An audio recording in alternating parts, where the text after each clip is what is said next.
గ్రామ పంచాయతీ ఎన్నికలకు అన్ని పార్టీలు కూడా చాలా ప్రతిష్టాత్మకంగా తీసుకున్నాయి. మరి ఇప్పటికే ఇటు బీసీలకు 40% రిజర్వేషన్‌లో మరి కాంగ్రెస్ మాట తప్పింది. మరి బీసీలకు చట్టం ప్రకారం మరి చట్టబద్ధత కల్పించిన తర్వాతనే మరి 40% రిజర్వేషన్ ఇచ్చిన తర్వాతనే స్థానిక సంస్థలకెళ్తా అని గతంలో చెప్పింది. మరి ప్రెజెంటు మరి పాత రిజర్వేషన్‌ల ప్రకారమే నోటిఫికేషన్ రిలీజ్ అయింది. ఇప్పటికే రెండో విడత నామినేషన్ ప్రక్రియ కూడా స్టార్ట్ అయింది. మరి ఇప్పటికే ఇటు బీఆర్ఎస్ అదేవిధంగా బీజేపీ నేతలు కూడా ఆరోపిస్తున్నారు. మరి ఒకవైపు ఎన్నికల కోడ్ ఉన్నా కూడా కొన్ని అభివృద్ధి కార్యక్రమాలకు ఇటు ప్రజాపాలన విజయోత్సవ కార్యక్రమాలు చెప్తున్నారంటూ కూడా ఇటు బీఆర్ఎస్ బీజేపీ నేతలు కూడా ఆరోపిస్తున్నారు. మరి కోడ్ ఉల్లంఘన కిందకు వస్తుందని కూడా వాళ్ళు విమర్శలు చేస్తున్నారు.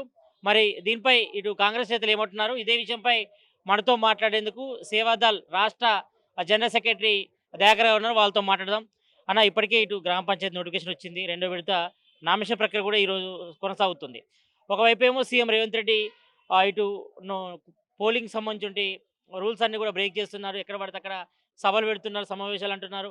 ఒకవైపు ప్రజాపాలన విజయోత్సవాలు చేస్తున్నారు. మొత్తానికి కోడ్ ఉల్లంఘన జరుగుతుందనే ఆరోపణలు అయితే బీజేపీ, బీఆర్ఎస్ అయితే చేస్తున్నారు. దీన్ని ఎట్లా చూస్తారు? ఆంధ్రప్రభకు ముందుగా నమస్కారం.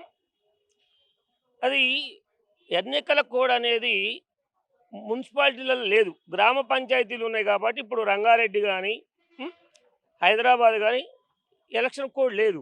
ఇక్కడ ఇది జిహెచ్ఎంసీ పరిధి.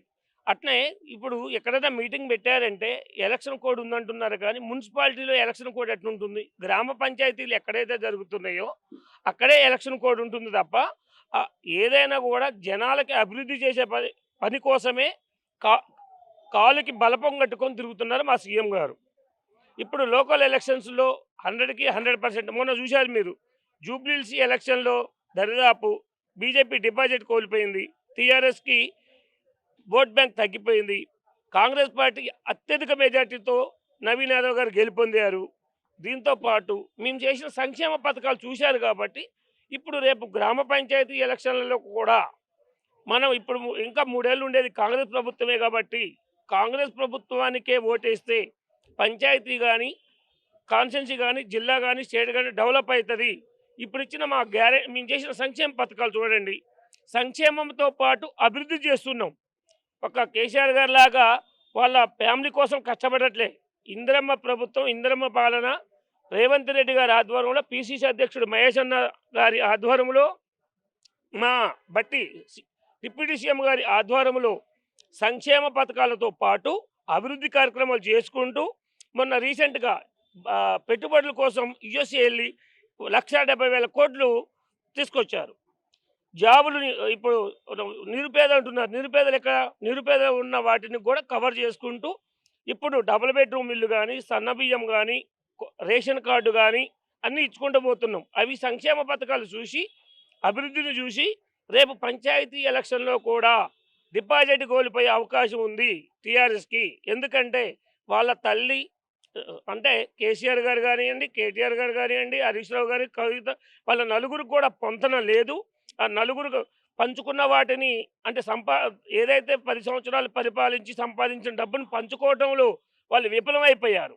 దాంట్లో భాగంగానే ఇవాళ కాంగ్రెస్ పార్టీని అనే ఇది వాళ్ళకి ఎవరికి లేదు.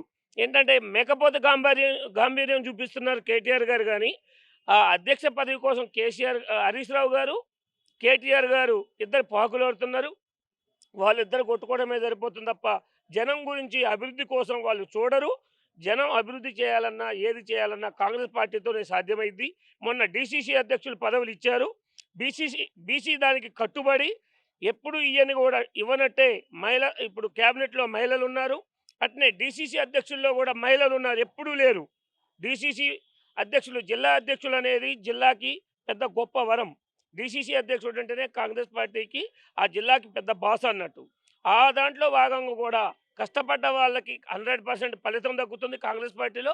అట్నే బీసీలకు కూడా న్యాయం చేశారు. ఈ బీసీ రిజర్వేషన్ల విషయంలో మరి కాంగ్రెస్ మాట తప్పింది. మరి ఇప్పుడు బీసీ రిజర్వేషన్ల ప్రకారం ఇటు గ్రామ పంచాయతీ ఎన్నికల్లో గత ఏడాది అంటే లాస్ట్ టైం రిజర్వేషన్ 23% ఉంటే దాన్ని 17కు తగ్గించారని కూడా బీసీ సంఘాలు మరి కాంగ్రెస్పై ఆరోపణలు చేస్తున్నాయి. దీన్ని ఎట్లా చూస్తారు? ఇప్పుడు బీసీ సంఘాలతో మా సీఎం గారు ఇంతకుముందు మాట్లాడారు. పిసిసి అధ్యక్షులు కూడా పిలిచి మాట్లాడారు. మేము బిల్లు ఆమోదించినా కూడా పైన ఆగింది. కానీ మేము ఇప్పుడు రేపు ఇచ్చే పంచాయతీ ఎలక్షన్లలో న్యాయపరంగానే ఇస్తున్నాం. బీసీలు కూడా చూసుకొని సర్దుబాటు చేస్తామనేది 100% చెప్తున్నారు. న్యాయంగానే బీసీలకు కూడా 100% బీసీలకే ఇస్తున్నారు. కానీ అది ఆహ్, దేన్ని పరంగా చూడాలి అంటే, ఆ బిల్లు ఆగిందని చూస్తున్నారే తప్ప, నిన్న మీరు బీసీ బిల్ ఆగిందంటున్నారు. ఇప్పుడు డీసీసీ అధ్యక్షులకి బీసీలకి ఇచ్చాం గదా!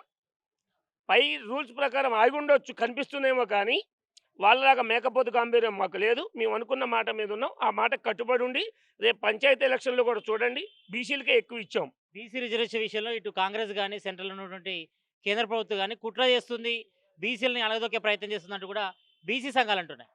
ఇప్పుడు బీసీ సంఘాలు అంటున్నాయంటే సెంట్రల్‌లో సెంట్రల్‌లో ఇప్పుడు ఏదైతే బీసీ సంఘానికి మేము ఆమోదముద్ర ఏయమని అడిగినా గూడా, అది బీజేపీకి ఎక్కడ కాంగ్రెస్ ఇచ్చిన కాంగ్రెస్ పార్టీ ఇచ్చింది అది గొప్పదైతదని చెప్పేసి ఉద్దేశంతో బీజేపీ దాన్ని తొక్కిపట్టినా కూడా, ఇప్పుడు చూడండి బీజేపీ ఎటు గూడా మా మీద నింద మోపడానికే చూస్తుంది తప్ప, ఇప్పుడు రేపు రానున్న రోజుల్లో ఈ బీసీ విషయం వివాదం ఇప్పుడు రాహుల్ గాంధీ గారు చెప్పినట్టు రాష్ట్రంలో ఇండియా మొత్తం మీద కూడా తెలంగాణను చూసి నేర్చుకుంటుంది.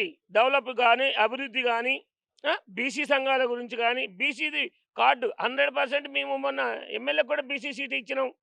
డీసీసీకి బీసీలకే ఇచ్చాం. రేపు పంచాయతీలో బీసీసీలకి ఇచ్చాం. కానీ బీజేపీ ఏందంటే మేకపోతు గాంభీర్యం పెట్టుకొని మమ్మల్ని బదనాము చేసి ఆ క్రెడిట్ కాంగ్రెస్ పార్టీకి రావద్దని చెప్పేసి బీజేపీ అక్కడ ఉన్న ప్రధానమంత్రి గారు కానివ్వండి, అమిత్ షా గారు కానివ్వండి, వాళ్ళు అక్కడ ఉన్న వాళ్ళు దాన్ని తొక్కిపట్టారే తప్ప తొక్కిపట్టినంత మాత్రం ఏమీ కాదు. మా అధ్యక్షులు వారు దాన్ని సీరియస్గా తీసుకొని స్టేట్ ఇండియా మొత్తం మీద కూడా తెలంగాణలో బీసీ ఎట్లా ఇచ్చారు అనేది ఆ వివాదంతో ముందుకెళ్తారు. అన్ని రాష్ట్రాలు కూడా ముందుకెళ్తాయి. అప్పుడు కంపల్సరీ ఆమోద ముద్ర వేయాల్సి వస్తుంది. ఇప్పుడు రాష్ట్ర ప్రభుత్వం ప్రతిష్టాత్మకంగా హీల్ పాలసీని తీసుకొచ్చింది. సిటీ లోపల ఉన్నటువంటి పరిశ్రమలన్నీ కూడా సిటీ వైపులోకి తీసుకెళ్లాలనే ఉద్దేశంతో కూడా ఒక పాలసీ తీసుకొచ్చింది. ఈ పాలసీలు కూడా దాదాపు 5,00,000 భారీ కుంభకోణం జరిగిందంటూ కూడా బీజేపీ, బీఆర్ఎస్ నేతలు కూడా ఆరోపిస్తున్నారు. దీనిపై మీరేమంటారు? హరీష్ రావు గారు మాట్లాడిందంటూ అసలు నిజం లేదు. హరీష్ రావు గారికి కొన్ని తెలిసి మాట్లాడుతున్నారా, తెలియక మాట్లాడుతున్నారా, స్టేట్ అధ్యక్ష పదవి మిస్ అవుతుందనే మాట్లాడుతున్నారో తెలియదు కానీ, వారు మాట్లాడిందంటూ నిజం లేదు. ఇంకా దాంట్లో తెలుసుకొని మాట్లాడాలి. తెలుసుకునే ముందు హరీష్ రావు గారు ముందు దాన్ని తెలుసుకొని మాట్లాడితే బాగుంటుందని నా సజెషన్. ఇటు థర్మల్ పవర్ ప్రాజెక్టుకి సంబంధించి కూడా 800 మెగావాట్లతో కూడా ఇటు రామగుండంలో కూడా ఒక ప్రాజెక్ట్ కూడా తీసుకురాబోతున్నారు. మరి అందులో కూడా కమిషన్ల కోసమే ఆ ప్రాజెక్ట్ తీసుకురాబోతున్నారు. మరి గతంలో గ్రీన్ ఎనర్జీ తీసుకొస్తామని చెప్పారు అసెంబ్లీ సాక్షిగా. మరి ఇప్పుడేమో థర్మల్ విద్యుత్ కొంటామంటున్నారు. మరి దాంతోని కొంతవరకు కాస్ట్ కూడా ఎక్కువైతుందని మరి నిన్న హరీష్ రావు ఆరోపణలు చేసిండు. దీనిపై ఏమంటారు? ఇప్పుడు ఒకటే గుర్తుపెట్టుకోవాలండి.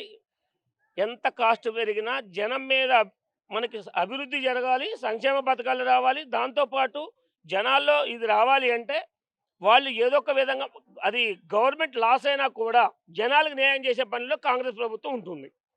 అంతే తప్ప వాళ్ళు చేసిన వాళ్ళు పచ్చకామెర్లకు పట్టినాయి కాబట్టి వాళ్ళకు కూడా మేము చేసేది పచ్చకామెర్లకు కనిపిస్తుంది తప్ప, మేము చేసే అభివృద్ధిని తట్టుకోలేక మా మీద నిందలేయడానికే వాళ్ళు కాలుకి బలపం కట్టుకొని తిరుగుతున్నారు తప్ప, ఈ కరెంట్ కానీ మేము ఏ అభివృద్ధి చేసినా అది అభివృద్ధి కాదు.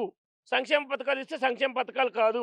వాళ్ళు అది దోసుకున్నారు, రింగ్ రోడ్లో దోసుకున్నారు, కరెంటులో 5,000 కోట్లు దోసుకున్నారు.